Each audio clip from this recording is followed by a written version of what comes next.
ધોરણ 12 વિષય અર્થશાસ્ત્ર ચેપ્ટર નંબર 2 વૃદ્ધિ અને વિકાસના નિર્દેશકો indicators of growth and development. સર્વપ્રથમ એની આપણે શરૂઆત કરતાં પહેલાં આપ સૌ વિદ્યાર્થી મિત્રોનું હું પરમાર રવિન્દ્રસિંહ નીલમાધવ યુટ્યુબ ચેનલમાં આપ સૌનું હાર્દિક સ્વાગત કરું છું. ચેપ્ટરની શરૂઆત કરીએ. સર્વપ્રથમ એની પ્રસ્તાવના. દરેક દેશો, વિશ્વમાં જેટલા પણ દેશો છે એ દરેકે દરેક દેશોનું મહત્ત્વપૂર્ણ કોઈ ધ્યેય હોય તો એ છે આર્થિક વિકાસનો. વિશ્વના દરેક દેશો પોતાના દેશમાં આર્થિક વિકાસ ઝડપથી થાય એ ધ્યેયથી કાર્યરત હોય છે. અને તેમાં પણ આપણને ખબર છે કે વિશ્વમાં અત્યાર સુધી 2 વિશ્વયુદ્ધ થયા છે. એમાં જે સેકન્ડ વર્લ્ડ વોર થયું, બીજું વિશ્વયુદ્ધ 1939થી 1944, 45માં એનો અંત આવેલો. તો દ્વિતીય વિશ્વયુદ્ધ પછી દુનિયાના ટોટલી વિકાસશીલ દેશોએ તેમના દેશમાં જે આર્થિક સમસ્યાઓ જેવી કે બેકારી, ગરીબી, અસમાનતા, ભૂખમરાની સમસ્યાઓ, આ બધી સમસ્યાઓને ઉકેલવા માટે દરેક દેશોએ આર્થિક વિકાસ ઉપર ભાર મૂક્યો. અને ત્યારથી જ આ જે બંને શબ્દો છે, વૃદ્ધિ અને વિકાસ, આ બંને શબ્દો ત્યારથી ખૂબ જ પ્રચલિત બન્યા છે. વિકાસમાન દેશોએ આર્થિક વિકાસ દ્વારા વિકસિત દેશોની સરખામણીમાં માથાદીઠ આવકનો તફાવત ઘટાડવાનું અને જીવનધોરણ ઊંચું લઈ જવાનું નક્કી કર્યું. ત્યારબાદ આવા દેશોમાં આર્થિક વિકાસ માટેની જાગૃતતા આવી છે. પરંતુ એ પણ યાદ રાખવું જોઈએ કે આર્થિક વિકાસની જરૂરિયાત એ માત્ર વિકાસશીલ દેશો પૂરતી જ મર્યાદિત નથી, પરંતુ વિકસિત રાષ્ટ્રોમાં પણ જુદા જુદા કારણોસર એટલા જ પ્રમાણમાં એની તીવ્ર પ્રમાણમાં જરૂરિયાત જોવા મળે છે. વિકાસશીલ દેશો એવા છે કે જે દેશો પોતાના દેશમાં ગરીબી, બેકારી ઘટાડવા માટે આર્થિક વિકાસનો ઉપયોગ કરે છે, જેના દ્વારા દેશના લોકોના જીવન ધોરણમાં ફેરફાર થાય, એટલે કે લોકોનું જીવન ધોરણ સુધરે એ હેતુથી કામ કરે છે. જ્યારે વિકસિત દેશો આર્થિક વિકાસનો હેતુ જીવન ધોરણને જાળવી રાખવાનો છે. આ બંને વચ્ચે ભેદ જોવાનો છે કે વિકાસશીલ દેશોમાં ગરીબી, બેકારી આ બંને ઘટાડીને પ્રજાનું જીવન ધોરણ સુધારવાનો ઉદ્દેશ ધરાવે છે, જ્યારે વિકસિત દેશો એ જીવન ધોરણને જાળવી રાખવાનો હેતુ ધરાવે છે. એટલે આ રીતે જોતા આર્થિક વૃદ્ધિ અને વિકાસ આ બંને વચ્ચેનો જે સામાન્ય ભેદ છે કે વિકસિત દેશોનો પ્રશ્ન એ આર્થિક વૃદ્ધિના દરની જાળવણીનો હોય છે, જ્યારે વિકાસશીલ દેશો એ ઝડપી આર્થિક વિકાસ એ પોતાની પ્રથમ જરૂરિયાત છે. એટલે એમ કહેવાય કે વિકાસશીલ દેશોમાં આર્થિક વિકાસ કરવામાં આવે છે, જ્યારે વિકસિત દેશોમાં આર્થિક વૃદ્ધિ દ્વારા પ્રશ્નોનું નિરાકરણ લાવવામાં આવે છે. પરંતુ આ બંને જે શબ્દો છે, economic development and economic growth, આર્થિક વૃદ્ધિ અને આર્થિક વિકાસ, આ બંને શબ્દો આપણને સમાન લાગે છે. પરંતુ ભૂતકાળમાં આર્થિક વિકાસ અને આર્થિક વૃદ્ધિ શબ્દો એકબીજાના બદલામાં છૂટથી વપરાતા હતા, પરંતુ કેટલાક અર્થશાસ્ત્રીઓ વર્ષોથી આર્થિક વિકાસ અને આર્થિક વૃદ્ધિ બંનેને અલગ અલગ માને છે. એમાં એક અર્થશાસ્ત્રી છે શ્રીમતી ઉર્સુલા હિક્સ. એમને વૃદ્ધિ અને વિકાસ વચ્ચેનો જે ભેદ જણાવ્યો છે, અને આ પૂછાય છે વારંવાર કે આર્થિક વૃદ્ધિ અને વિકાસ, આર્થિક વિકાસ એ વિકાસશીલ દેશોમાં, સમજો બરાબર, આર્થિક વિકાસ વિકાસશીલ દેશોમાં જ્યારે કોઈક આર્થિક પ્રશ્નો આવે એના નિરાકરણ માટે એનો ઉપયોગ કરવામાં આવે છે, જ્યારે આર્થિક વૃદ્ધિ એ વિકસિત દેશોમાં જ્યારે આર્થિક પ્રશ્નો આવે એના નિરાકરણ માટે એનો ઉપયોગ થાય છે. એટલે ટૂંકમાં એમ કહેવાય કે આર્થિક વૃદ્ધિ એ વિકસિત દેશો માટે વપરાય છે, જ્યારે આર્થિક વિકાસ એ વિકાસમાન એટલે કે વિકાસશીલ દેશો માટે આ શબ્દો વપરાય છે. હવે આર્થિક વિકાસ શું છે એનું જો બેસ્ટ એક્ઝામ્પલ જોઈએ ને, તો અગાઉ મેં તમને વાત કરેલી શરૂઆતમાં કે 1939થી 1944 દરમિયાન જે સેકન્ડ વર્લ્ડ વોર થયું, દ્વિતીય વિશ્વયુદ્ધ થયું, અને એ સમયે 1945માં જાપાનના બે મહાનગરો હિરોશીમા અને નાગાસાકી, એના ઉપર અમેરિકાએ જે મિસાઇલથી હુમલો કર્યો અને જાપાન પડી ભાંગ્યું, એમને શરણાગતિ સ્વીકારી લીધી. 1945 પછી અત્યાર સુધી જે જાપાને વિકાસ કર્યો છે ને, એ વિશ્વનું બેસ્ટ વિકાસનું એક્ઝામ્પલ છે, એનું ઉદાહરણ છે. હવે અગાઉ આપણે જોઈશું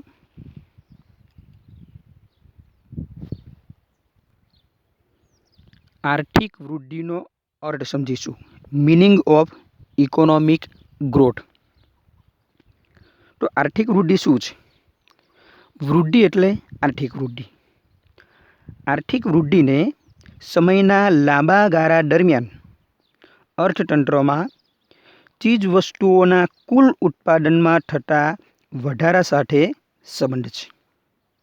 ફરીથી, આર્થિક વૃદ્ધિ એટલે સમયના લાંબા ગાળા દરમિયાન જ્યારે દેશમાં જે કુલ ચીજવસ્તુઓનો પુરવઠો છે, કુલ ઉત્પાદન છે, એમાં સતત વધારો થાય એને કહેવાય આર્થિક વૃદ્ધિ. આર્થિક વૃદ્ધિમાં બે પ્રકારની આવકમાં સતત વધારો થાય. બે પ્રકારની આવક કઈ? એક રાષ્ટ્રીય આવક અને બીજું વાસ્તવિક રાષ્ટ્રીય આવક અને બીજું વાસ્તવિક માથાદીઠ આવક. આ બંને આવકમાં સતત વધારો થાય તો એ છે આર્થિક વૃદ્ધિ. હવે આ જે બંને આવક છે એ કઈ રીતે વધે? આના વધારા માટે ઉત્પાદનના 4 સાધનો જેમ કે જમીન, મૂડી, શ્રમ અને નિયોજક એટલે કે નિયોજકની નિયોજન શક્તિ. આ 4 ઉત્પાદનના સાધનો એના પુરવઠામાં અને એની ગુણવત્તામાં જો વધારો થાય તો આને કારણે રાષ્ટ્રીય આવક અને માથાદીઠ આવક આ બંનેમાં વધારો થાય છે. બીજા શબ્દોમાં જો આની વ્યાખ્યા આપણે સમજવાનો પ્રયત્ન કરીએ તો ઉત્પાદનના સાધનોની ઉત્પાદકતાનો વધારો જવાબદાર હોય છે. એટલે કે ઉત્પાદનના જે સાધનો છે એના પુરવઠામાં વધારો થાય, એની પ્રાપ્યતા સંખ્યા પરિમાણાત્મક એની પ્રાપ્તિમાં વધારો થતો હોય, અને સાધનોની ઉત્પાદકતા કાર્યક્ષમતા વધતી હોય તો આને કારણે દેશની વાસ્તવિક રાષ્ટ્રીય આવક અને દેશની વાસ્તવિક માથાદીઠ આવકમાં સતત વધારો થાય છે. આને કહેવાય આર્થિક વૃદ્ધિ થઈ એમ કહી શકાય છે. એટલે આના પરથી એમ કહી શકાય કે આર્થિક વૃદ્ધિ એ પરિમાણાત્મક પરિવર્તન છે. આ એક વાક્યમાં પૂછાય છે અને એમસીક્યુમાં પણ પૂછાય. આર્થિક વૃદ્ધિ એ કેવું પરિવર્તન છે? પરિમાણાત્મક પરિવર્તન છે.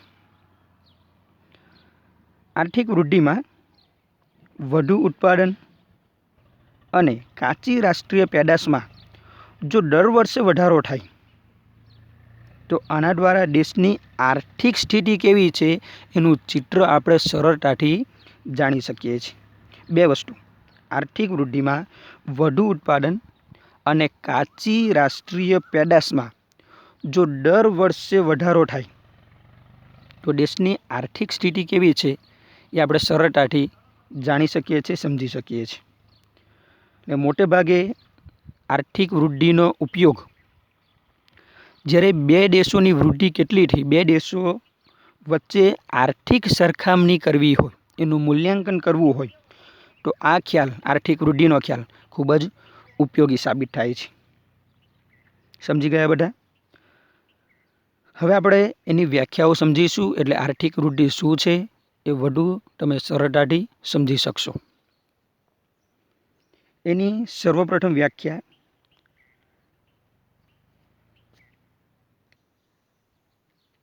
જોઈશું. સર્વપ્રથમ જે વ્યાખ્યા આપેલી છે હેન્સન નામના અર્થશાસ્ત્રીએ, એની વ્યાખ્યા જોઈશું. આર્થિક વૃદ્ધિ એટલે રાષ્ટ્રીય આવકનો વૃદ્ધિ દર અથવા વસ્તુઓ અને સેવાઓના કુલ ઉત્પાદનના પ્રમાણમાં થતો વધારો એટલે આર્થિક વૃદ્ધિ. આમાં રાષ્ટ્રીય આવકનો વૃદ્ધિ દર અથવા તો વસ્તુઓ અને સેવાઓના કુલ ઉત્પાદનના પ્રમાણમાં જો સતત વધારો થાય તો એને કહેવાય આર્થિક વૃદ્ધિ. આ હેન્સને આની વ્યાખ્યા આપી છે. બીજી વ્યાખ્યા સાયમન કુઝનેટ્સ નામના અર્થશાસ્ત્રી આપેલી છે. એની વ્યાખ્યા સમજીશું. પ્રજાને વધુને વધુ વૈવિધ્યપૂર્ણ આર્થિક ચીજવસ્તુઓનો પુરવઠો પૂરો પાડવાની દેશની શક્તિમાં લાંબા ગાળા માટે થતો વધારો એટલે આર્થિક વૃદ્ધિ. ફરીથી એકવાર આને રિપીટ કરીશ. પ્રજાને વધુને વધુ વૈવિધ્યપૂર્ણ આર્થિક ચીજવસ્તુઓનો પુરવઠો પૂરો પાડવાની દેશની શક્તિમાં લાંબા ગાળા માટે થતો વધારો એટલે આર્થિક વૃદ્ધિ છે. આ વ્યાખ્યા આપેલી છે સાયમન કુઝનેટ્સ નામના અર્થશાસ્ત્રીએ. અહીં આપણે બે વ્યાખ્યાઓ જોઈ. એક હેન્સને આપેલી વ્યાખ્યા, ફરીથી રાષ્ટ્રીય આવકનો વૃદ્ધિ દર અથવા વસ્તુઓ અને સેવાઓના કુલ ઉત્પાદનના પ્રમાણમાં થતો વધારો એટલે આર્થિક વૃદ્ધિ. બીજી સાયમન કુઝનેટ્સ, પ્રજાને વધુને વધુ વૈવિધ્યપૂર્ણ આર્થિક ચીજવસ્તુઓનો પુરવઠો પૂરો પાડવાની દેશની લાંબા ગાળાની શક્તિમાં જો સતત વધારો થાય તો એ આર્થિક વૃદ્ધિ છે. આ વ્યાખ્યા આપેલી છે સાયમન કુઝનેટ્સ. બે વ્યાખ્યાઓ.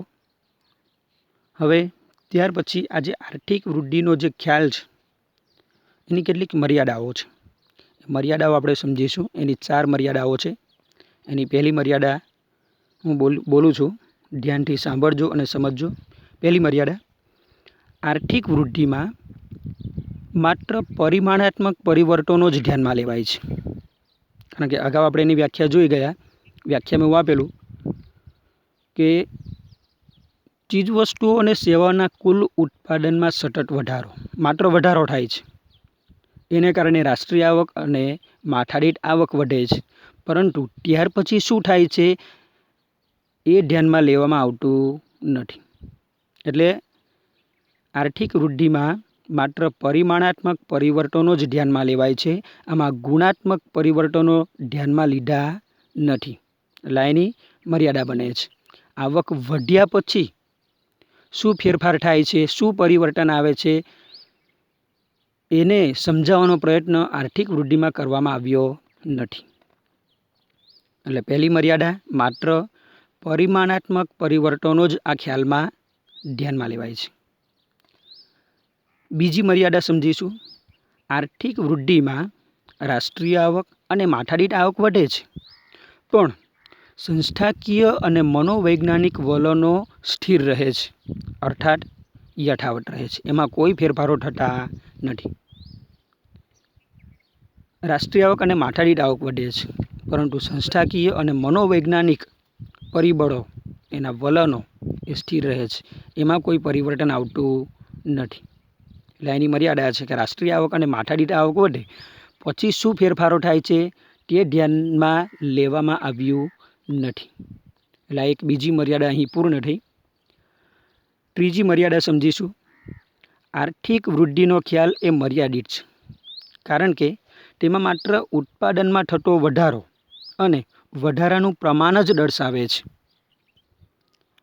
ત્રીજી મર્યાદાની વાત કરતા કે આર્થિક વૃદ્ધિનો ખ્યાલ એ માત્ર મર્યાદિત છે, કારણ કે માત્ર ઉત્પાદનમાં જે વધારો થાય છે એ વધારાનું પ્રમાણ જ દર્શાવે છે. ઉત્પાદન વધ્યા પછી પ્રજાના જીવન ધોરણમાં કેવા પ્રકારનો ફેરફાર થાય છે એ સમજાવવામાં આવ્યું નથી. એટલે એક ત્રીજી મર્યાદા બને છે કે માત્ર ઉત્પાદનમાં થતો વધારો જ દર્શાવે છે. અને ચોથી મર્યાદા લોકોનું કલ્યાણ તેમજ એમાં કેવા પ્રકારના ફેરફારો થાય છે એ આ આર્થિક વૃદ્ધિના ખ્યાલ દ્વારા જાણી શકાતું નથી. એટલે લોકોનું કલ્યાણ જાણવું હોય, એમાં કેવા પ્રકારનો ફેરફારો થાય છે એ જાણવા માટે આ ખ્યાલ ઉપયોગી નથી. એટલે આ 4 પ્રકારની મર્યાદા, ફરીથી 4 મર્યાદા એકવાર રિપીટ કરું છું. પહેલી મર્યાદા, માત્ર પરિમાણાત્મક પરિવર્તનો જ ધ્યાનમાં લેવાય છે, ગુણાત્મક પરિવર્તનોની કોઈ જ નોંધ કરવામાં આવી નથી. બીજું, રાષ્ટ્રીય આવક અને માથાદીઠ આવક વધે છે પણ સંસ્થાકીય અને મનોવૈજ્ઞાનિક વલણો સ્થિર રહે છે, અર્થાત યથાવત રહે છે. ત્રીજી મર્યાદા, આર્થિક વૃદ્ધિનો ખ્યાલ મર્યાદિત છે, માત્ર ઉત્પાદન વધે છે એનું પ્રમાણ જ દર્શાવે છે, એ સિવાયના ફેરફારો ધ્યાનમાં લીધા નથી. અને છેલ્લી મર્યાદા, લોકોનું કલ્યાણ અને એમાં કેવા ફેરફારો થાય છે એ જાણવા માટે આ ખ્યાલ, આર્થિક વૃદ્ધિનો ખ્યાલ બહુ ઉપયોગી સાબિત થતો નથી. જય હિન્દ, જય ભારત, અસ્તુ.